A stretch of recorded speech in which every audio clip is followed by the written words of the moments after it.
নতুন telecom policy বাস্তবায়নে ৫০০ টাকার ইন্টারনেট প্যাকেজ হতে পারে ৬০০ টাকা আর ১০০০ টাকার প্যাকেজে বাড়বে ২০০ টাকা, এমন পূর্বাভাস দিলেন ইন্টারনেট সেবাদাতারা। সোমবার এক সংবাদ সম্মেলনে ইন্টারনেট সংযোগদাতা প্রতিষ্ঠানগুলোর সংগঠন আইএসপিএবি জানায়, টেলিকম পলিসি সংশোধন না করলে বাংলাদেশ ডিজিটালি শাটডাউন হয়ে যেতে পারে। এ সময় ইন্টারনেটের দাম বাড়ার বিষয়টিতে রাজনৈতিক দলগুলোর হস্তক্ষেপ চেয়েছে সংগঠনটি। বিস্তারিত জুলিয়া তানহার প্রতিবেদনে। ইন্টারনেট সেবা নিয়ে গ্রাহকরা অসন্তুষ্ট।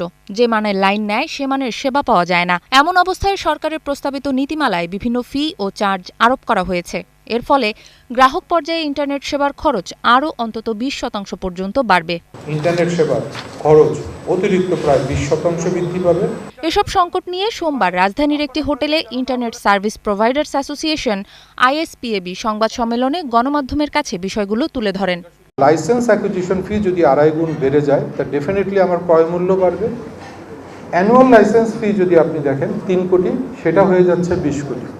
তার মানে 3.3 টাইমস লাইসেন্স অ্যানুয়াল ফি বৃদ্ধি পাচ্ছে, যেটা এফটিএসপি অপারেটরের ব্যবসা পরিচালনার জন্য দুর্বহ হবে, প্লাস জনগণের ইন্টারনেটের মূল্যও বাড়বে। 4 গুণ শক্তিশালী এনজাইম ও অধিক ফেনা সমৃদ্ধ অরিক্স সিলভার ওয়াশ মাত্র 70 টাকায়। টেলিযোগাযোগ খাত নিয়ে সরকার তার উদ্দেশ্য থেকে বেরিয়ে এসেছে, যা জনস্বার্থের সঙ্গে সামঞ্জস্যপূর্ণ নয় বলে অভিযোগও করেন সংগঠনটির সভাপতি। এতে শহর ও গ্রামে বৈষম্য বাড়বে বলেও জানান তিনি। জনগণের যে প্রত্যাশা ছিল, জনগণের প্রত্যাশা সাথে সামঞ্জস্যপূর্ণ না। এ সময় তিনি দেশীয় উদ্যোক্তাদের সাথে বিদেশি বিনিয়োগকারীদের বৈষম্যের সমালোচনা করেন। এসব কারণে ইন্টারনেটের দাম বাড়ার যে পরিস্থিতি তৈরি হয়েছে, তার সুষ্ঠু সমাধানে রাজনৈতিক দলগুলোর হস্তক্ষেপ চেয়েছে আইএসপিএবি। আমরা দেশীয় উদ্যোক্তা, আমরা বাংলাদেশি ব্যবসা করব 25 লক্ষ টাকা অ্যাকুইজিশন ফি দিয়ে, স্টারলিংক এসে অ্যাকুইজিশন ফি থাকবে 12 লক্ষ টাকা।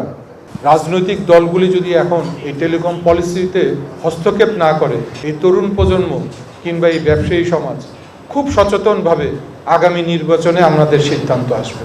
এদিকে বিকেলে টেলিকম খাতের খসড়া নীতিমালা সংশোধনের দাবি জানিয়ে টেলিযোগাযোগ নিয়ন্ত্রণ কমিশনের সামনে অবস্থান কর্মসূচি পালন করেছে ইন্টারনেট ব্যবসায়ীরা।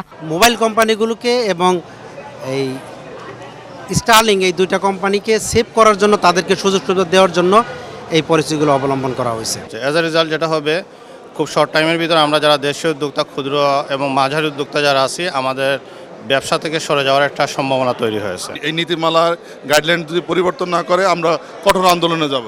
প্রস্তাবিত নীতি সংশোধন না হলে দেশ ডিজিটাল শাটডাউনের দিকে যেতে পারে বলেও জানান তারা। জুলিয়া তানহা, ৭১, ঢাকা।